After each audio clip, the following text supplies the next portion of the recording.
आशीषित शरद ऋतु का पर्व नरसिंहों का पर्व आ गया है।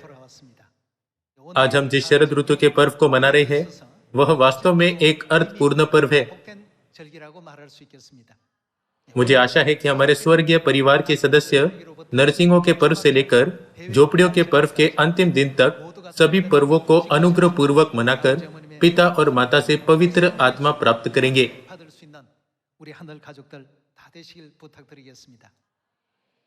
आज आइए हम नरसिंहों के पर्व की शुरुआत को देखें। 3500 साल पहले मूसा ने पहली बार 10 आज्ञाओं को प्राप्त करने के लिए सिनै पर्वत पर परमेश्वर के साथ 40 दिन और 40 रात बिताई थी। इस दौरान उसने उपवास किया था। इजरायलियों ने सोचा कि मूसा की मृत्यु हो गई होगी, क्योंकि वह बिना भोजन या पानी लिए पहाड़ पर गया था।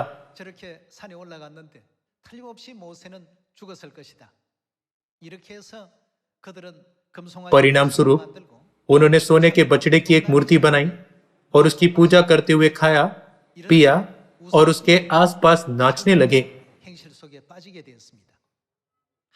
परमेश्वर क्रोधित हुए। पहली आज्ञा क्या है? तू मुझे छोड़ दूसरों को ईश्वर करके न मानना, और दूसरी, तू अपने लिए मूर्ति न बनाना। परमेश्वर ऐसी चीजों को सख्ती से मना करते हैं। तो क्या यह चिंताजनक नहीं है कि ऐसी स्थिति उत्पन्न हुई? इस कारण मूसा को पत्थर की पटियाएं देने के बाद परमेश्वर ने कहा, नीचे जा, क्योंकि तेरी प्रजा ने घृणित पाप किए हैं। पर्वत से उतरते समय मूसा ने लोगों के सभी कार्यों को देखा और वह क्रोध से भर गया।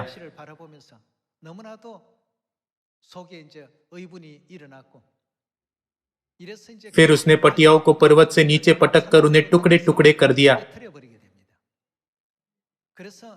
मूसा के पर्वत से नीचे आने के बाद परमेश्वर ने उनके सभी पापों को उजागर किया और पाप करने वालों में से लगभग 3000 लोगों को मार डाला गया। उसके बाद लोगों ने अपने पापों के लिए पश्चाताप किया और परमेश्वर से क्षमा मांगी। जब परमेश्वर ने उनके पश्चाताप को देखा, तो उन्होंने मूसा को पवित्र कैलेंडर के अनुसार छठे महीने के पहले दिन सिनै पर्वत पर आने का निर्देश दिया।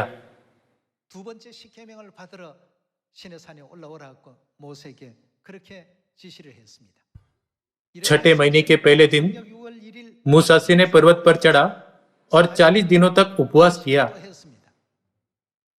बाद में उसने दूसरी बार 10 आज्ञाएं प्राप्त की और 7वें महीने के 10वें दिन नीचे आया।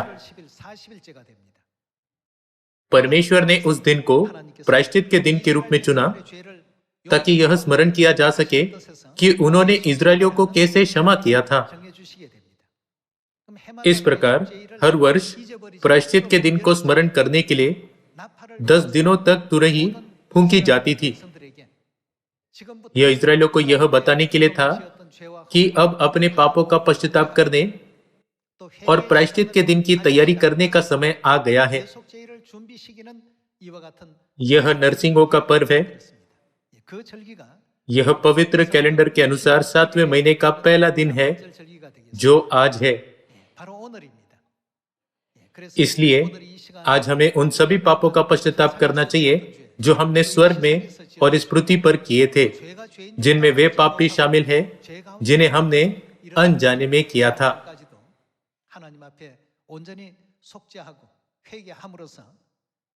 ऐसा करने के द्वारा हम परमेश्वर से प्रार्थना करते हैं कि वह हमारे लिए परमेश्वर का अनुग्रह प्राप्त करने का मार्ग खोले और हम अपने अनंत स्वर्गीय घर में लौट सके। नरसिंहों के पर्व से शुरू करके 10 दिनों के लिए हम भोर और शाम को प्रार्थना करते हैं। इस समय के माध्यम से हम स्वयं पर चिंतन करते हैं और परमेश्वर के अनुग्रह के लिए धन्यवाद देते हैं। इसलिए आज आइए हम नरसिंहों के पर्व के अर्थ के बारे में सोचें। पुराना नियम भविष्यवाणी है और नया नियम उसकी पूर्णता है। स्वर्ग में परमेश्वर को धोखा देकर इस पृथ्वी पर गिराए जाने के पाप से लेकर अब तक हमने जो भी पाप किए हैं, उन सभी को देखते हुए हमने उद्धार के अनुग्रह के लिए कम धन्यवाद दिया है।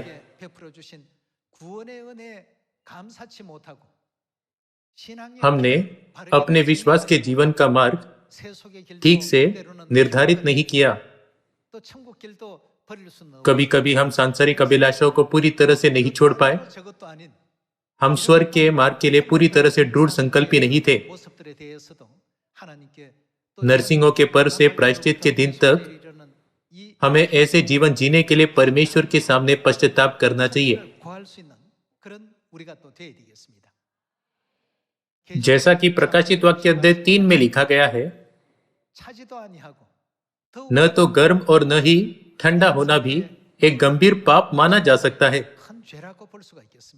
यदि इसे पाप के रूप में नहीं माना जाता तो परमेश्वर क्यों कहते तू गुनगुना है और न ठंडा है और न गर्म? इसलिए वह क्या करेंगे? मैं तुझे अपने मुंह में से उगलने पर हूं। परमेश्वर ने स्वर्ग के हमारे गंभीर पापों को क्षमा कर दिया है, लेकिन हमारा विश्वास उनके अनुग्रह के लिए धन्यवाद देने में विफल रहा है। इसके अलावा हमने पूरी तरह से उनकी आज्ञाओं का पालन नहीं किया है। भले ही हमने परमेश्वर से सत्य प्राप्त किया है, लेकिन हमें उस पर भरोसा नहीं है। मुझे आशा है कि प्रार्थना अवधि के दौरान हमारी प्रार्थनाएं हमें ऐसा जीवन जीने के लिए पूरी तरह से पश्चाताप करने के लिए प्रेरित करेंगी। इसलिए आज मैं आपके साथ 10 कुंवारियों का दृष्टांत और सत्य पर विश्वास शीर्षक उपदेश के साथ इन मुद्दों पर विचार करना चाहूंगा। मत्ती अध्याय 25 में 10 कुंवारियों का दृष्टांत है। आइए हम मत्ती के सुसमाचार अध्याय 25 पर जाए।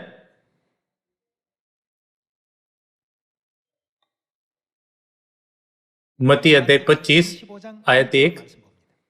तब स्वर्ग का राज्य उन 10 कुंवारियों के समान होगा जो अपनी मशालें लेकर धूले से भेंट करने को निकली। उनमें 5 मूर्ख और 5 समझदार थी।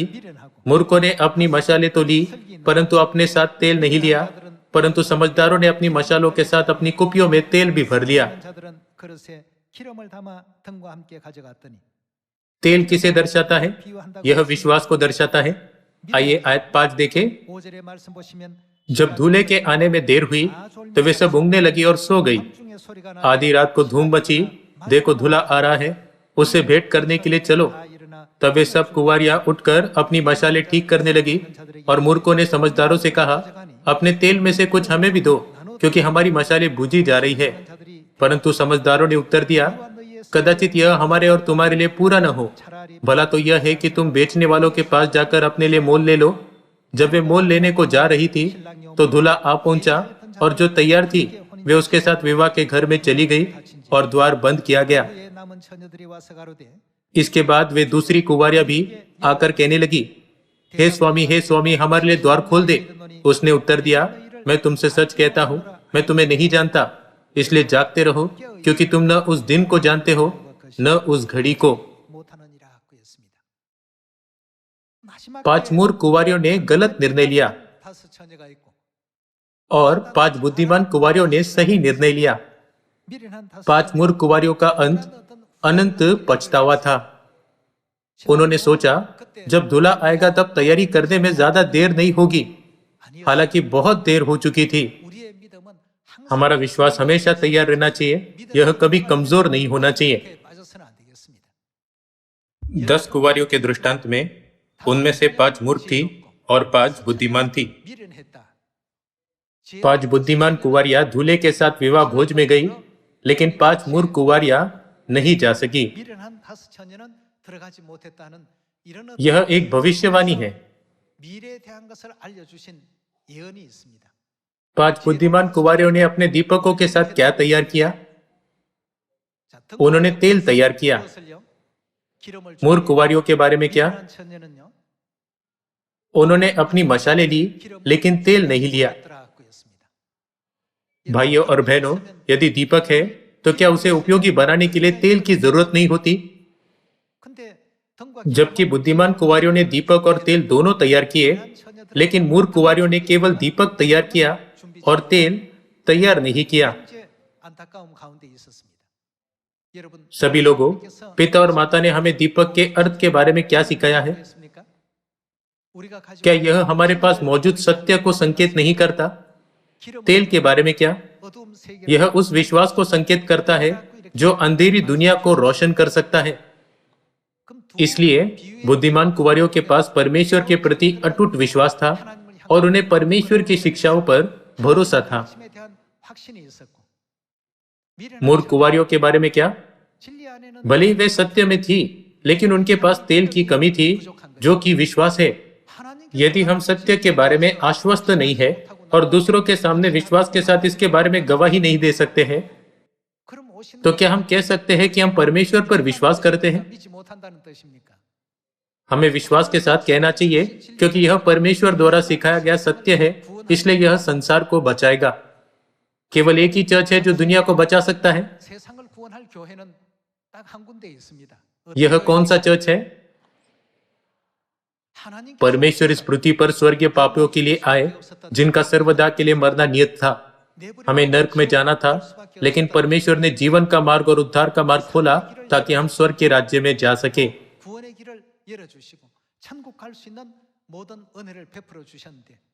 इसलिए हमें इस सत्य पर पूर्ण भरोसे के साथ साथ दृढ़ विश्वास और इस पर गर्व होना चाहिए।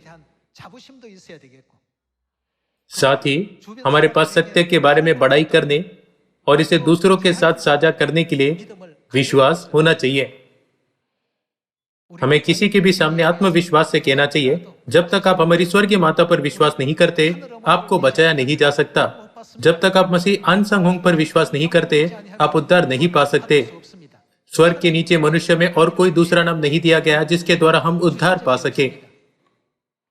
हमें अब इस तरह बड़ाई करनी चाहिए, क्या मेरे पास विश्वास का तेल है या नहीं? यहाँ उन लोगों के बीच भेद किया जाता है जिनके पास तेल है और जिनके पास नहीं है। इसलिए परमेश्वर हमें प्रचार करने के लिए कहते हैं। इसलिए प्रचार करना यह पुष्टि करने का तरीका है कि हमारे पास विश्वास का तेल है या नहीं। हम जिन शिक्षाओं का प्रचार करते हैं वे हमारे व्यक्तिगत विचार नहीं है। हमें किसकी शिक्षाएं विरासत में मिली है? यदि हम आश्वस्त हैं कि मसीह अनसंग होंगी वह मसीह है जो मानव जाति को बचाने के लिए इस पृथ्वी पर आए, तो हमारे पास और क्या होना चाहिए? हमें उनकी शिक्षाओं पर दृढ़ विश्वास होना चाहिए और हमें इस विश्वास को दूसरों के साथ साझा करना चाहिए। इस बारे में सोचिए कि एलिया के समय में इजरायलियों का विश्वास कैसा था। बाल और अशेरा की उपासना करने वाले 850 झूठे नबी थे और एलिया, जिसे यहोवा परमेश्वर पर विश्वास था, ने उनका विरोध किया, लेकिन इजरायलियों ने उसका पक्ष नहीं लिया। वे डगमगाते हुए अपने आप से पूछ रहे थे, इस तरफ जाए या उस तरफ। भले इजरायली परमेश्वर के चुने हुए लोग थे, दूसरे शब्दों में भले उनके पास दीपक था, लेकिन उनमें क्या कमी थी? उनके पास तेल नहीं था, यानी परमेश्वर पर विश्वास नहीं था। इसलिए वे झूठ और सत्य में भेद नहीं कर सके। जो लोग बाल और अशेरा की उपासना करते थे वे बहुत शक्तिशाली दिख रहे थे। रानी इजेबेल ने भी बाल और अशेरा की उपासना की। इसके अलावा उनके याजकों की संख्या बहुत अधिक थी। उनके बलिदान अद्भुत लग रहे थे, लेकिन परमेश्वर के लोगों की संख्या कम थी और हर चीज में कमी दिखाई दे रही थी। भले ही लोग यहोवा परमेश्वर पर विश्वास करने का दावा करते थे, लेकिन वे डगमगाए। अंत में क्या एलिया नबी ने झूठे नबियों का सामना नहीं किया? उन्होंने शाम के बलिदान के समय तक अपने देवताओं के नाम पुकारे, लेकिन कोई जवाब नहीं मिला। तब एलिया ने उन सभी को हरा दिया। उसने घोषणा की, जैसा कि तुमने देखा, उनके देवता कुछ भी नहीं है। उनके देवता मनुष्य के द्वारा बनाए गए हैं। हमारे परमेश्वर ऐसे नहीं है। एलिया ने लोगों को अपने पास आने दिया और परमेश्वर को बलिदान चढ़ाए। जब उसने वेदी की मरम्मत की, होम बलि को रखा और परमेश्वर से प्रार्थना की, तो क्या आग प्रकाश से प्रकट नहीं हुई और बलिदान और गड्ढे के पानी को भी भस्म नहीं कर दिया? जब लोग हिचकिचाते रहे तो एलिया हताश होकर चिल्लाया, तुम कब तक दो विचारों में लटके रहोगे? ऐसा इसलिए था क्योंकि उनका आत्मिक तेल खत्म हो गया था। भले ही वे परमेश्वर के चुने हुए लोग थे, लेकिन उनके पास तेल नहीं था। इस प्रकार उनके पास मूर्तियों की पहचान करने के लिए उचित समझ की कमी थी और उनके पास परमेश्वर पर विश्वास नहीं था। अंत में जब एलिया ने बाल के सभी नबियों का सामना किया और उन्हें पूरी तरह से नष्ट कर दिया, तो लोगों ने क्या कहा?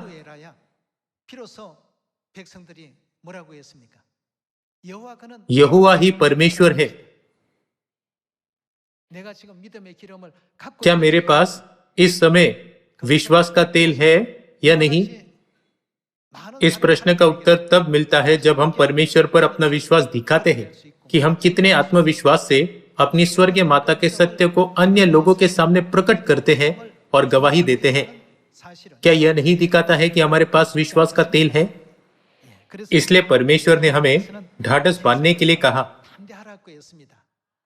आइए हम यूहन्ना की पुस्तक अध्याय 16 पर एक नजर डालें।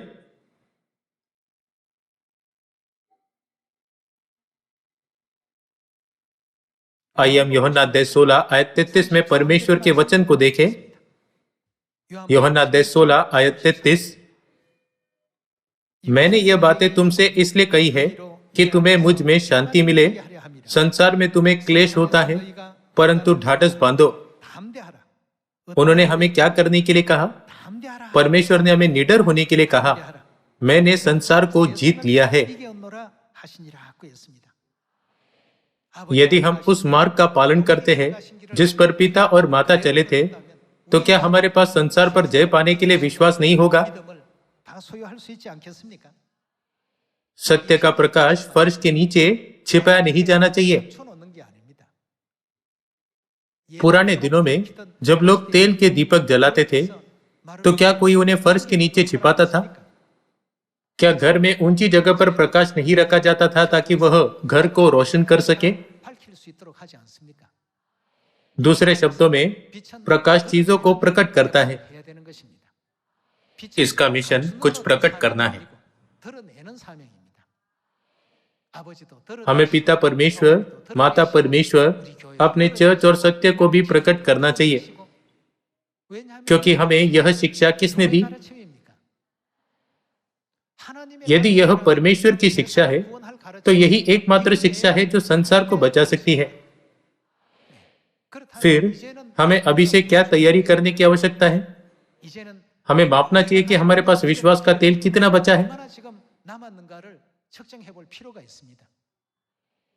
हमारे पास केवल दीपक नहीं होना चाहिए, अर्थात हमें केवल भारी रूप से चर्च ऑफ गॉड का सदस्य नहीं होना चाहिए।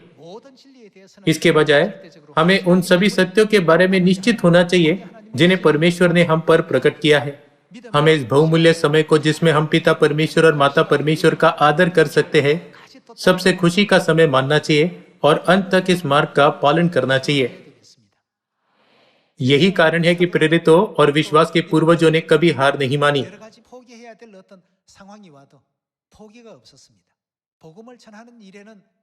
उन्होंने इस पृथ्वी शरण नगर को परमेश्वर के संसार में बदलने की आशा के साथ सुसमाचार के लिए ईमानदारी से काम किया और सामरिया में और पृथ्वी की छोर तक भी साहस पूर्वक सुसमाचार का प्रचार करके संसार की पश्चाताप की ओर अगुवाई की।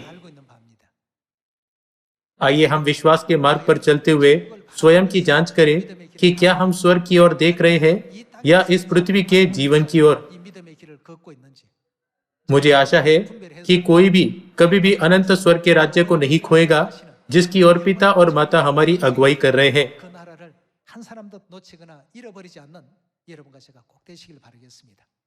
आत्मिक रूप से जिन समयों में हम स्वर्ग की ओर नहीं देखते हैं, वह भी एक पाप है। यह कौन सा पाप है? परमेश्वर पर विश्वास न करने और उनकी शिक्षाओं से सहमत न होने का पाप। इस प्रार्थना अवधि के माध्यम से आइए हम परमेश्वर के वचन पर विश्वास करें। मैंने संसार पर जय प्राप्त किए हैं, इसलिए तुम भी ऐसा ही करो।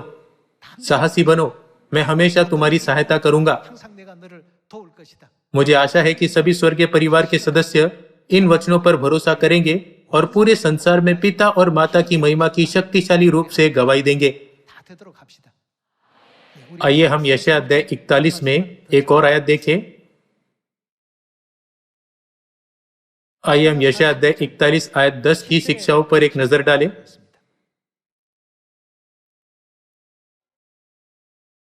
अध्याय 41 आयत 10, मत डर क्योंकि मैं तेरे संग हूं, इधर उधर मत ताक क्योंकि मैं तेरा परमेश्वर हूं। मैं तुझे ढूंढ करूंगा और तेरी सहायता करूंगा। अपने धर्ममय दाहिने हाथ से मैं तुझे संभाले रहूंगा। यशायाह पुस्तक के अध्याय 41 में लिखा है कि परमेश्वर हमारी सहायता करेंगे। सभी लोगों, क्या आप इन वचनों पर विश्वास करते हैं? फिर और कुछ नहीं है जिसके बारे में हमें सोचने की आवश्यकता है। मत डरो क्योंकि मैं अंत तक तुम्हारे साथ हूं। परमेश्वर हमें यह सिखाते हुए हमारी मदद करते हैं और हमें मजबूत करते हैं। उन्होंने हमसे यह वादा किया है। सीधे शब्दों में कहे तो परमेश्वर ने हमारे लिए एक प्रतिज्ञा पत्र लिखा है। आइए हम आयत 12 पर जाए। जो तुझसे लड़ते हैं उन्हें ढूंढने पर भी तू न पाएगा। जो तुझसे युद्ध करते हैं वे नष्ट होकर मिट जाएंगे। क्योंकि मैं तेरा परमेश्वर यहोवा तेरा दाहिना हाथ पकड़कर कहूंगा। वह क्या कहते हैं? मत डर, मैं तेरी सहायता करूंगा। परमेश्वर कहते हैं, क्योंकि मैं तुम्हारी सहायता करता हूं, तो तुम्हारे विरुद्ध कौन खड़ा हो सकता है? मेरे विरुद्ध खड़े होने का साहस कौन कर सकता है? मैं तुम्हारी सहायता करूंगा, मैं तुम्हारे पक्ष में रहूंगा। इस तरह परमेश्वर हमें सामर्थ्य दे रहे हैं। आइए आयत 14 देखें। हे कीड़े सरी के याकूब, हे इज़राइल के मनुष्य, मत डरो। यहोवा की यह वाणी है, मैं तेरी सहायता करूंगा। इज़राइल का पवित्र तेरा छुड़ाने वाला है।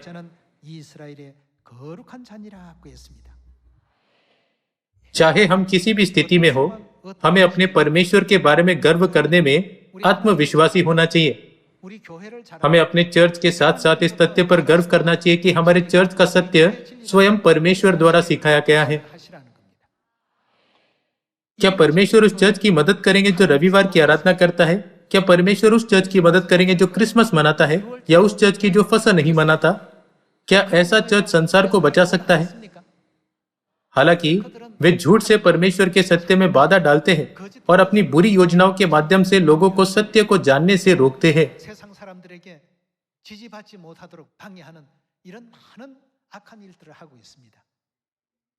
चूंकि यह सत्य परमेश्वर द्वारा सिखाया गया है, इसलिए हमें किसी के भी सामने आत्मविश्वास से भरा होना चाहिए।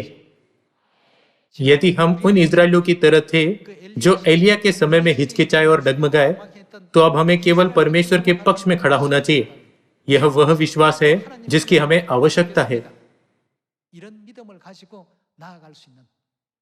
इस प्रार्थना अवधि के दौरान जब हम उन पापों पर विचार करते हैं जो हमने विश्वास के बिना किए हैं, तो आइए हम अनेक प्रार्थनाएं करें ताकि हम पवित्र आत्मा की और भी अधिक विस्फोटक शक्ति प्राप्त कर सके। कृपया इस सुसमाचार के बारे में भविष्यवाणी के दृष्टिकोण से सोचिए। जब यहोशू ने कनान में प्रवेश किया तो क्या लोग एक साथ नहीं चिल्लाए थे? जब उन सभी ने परमेश्वर के निर्देश का पालन किया तो उन्होंने अद्भुत कार्य का अनुभव किया। हमें अपने विचारों के अनुसार कार्य नहीं करना चाहिए, लेकिन चाहे हमारे सामने कोई भी हो, हमें परमेश्वर की शिक्षाओं का पालन करना चाहिए। परमेश्वर ने कहा, जो कोई मनुष्य के सामने मुझे मान लेगा, उसे मैं भी स्वर्गदूतों के सामने मान लूंगा। परंतु जो मनुष्य के सामने मेरा इनकार करेगा, उसका मैं स्वर्गदूतों के सामने इनकार करूंगा। परमेश्वर ने हमें यह कठोर संदेश दिया है। साथ ही यह सत्य कितना पूर्ण है। नई वाचा, सबत का दिन और फसह कितने पूर्ण है। परमेश्वर हमारी मदद करते हैं और हमें हियाव बांधने के लिए कहते हैं। क्या हम परमेश्वर की आज्ञाओं के अलावा अन्य आज्ञाओं को सिखा रहे हैं? फिर हमें विश्वास के साथ प्रचार करना चाहिए। इसके अलावा चूंकि हम ज्योति है, इसलिए हमें जितना हो सके उतना सत्य को प्रकट करना चाहिए। जब हम ऐसा करते हैं तो क्या अंधेरी दुनिया को प्रकाश की दुनिया में नहीं बदला जा सकता है? इस शरद ऋतु के पर्व के माध्यम से हम सभी को परिपक्व विश्वास के साथ साथ परमेश्वर से भरपूर प्रेम और आशीष प्राप्त हो। मैं प्रार्थना करता हूँ कि हम 5 बुद्धिमान कुंवारियां बने और पहले से विश्वास का तेल तैयार करें। यह आशा करते हुए कि आपने बहुत अनुग्रह प्राप्त किया, मैं आज के उपदेश को समाप्त करना चाहूंगा। आपका बहुत बहुत धन्यवाद।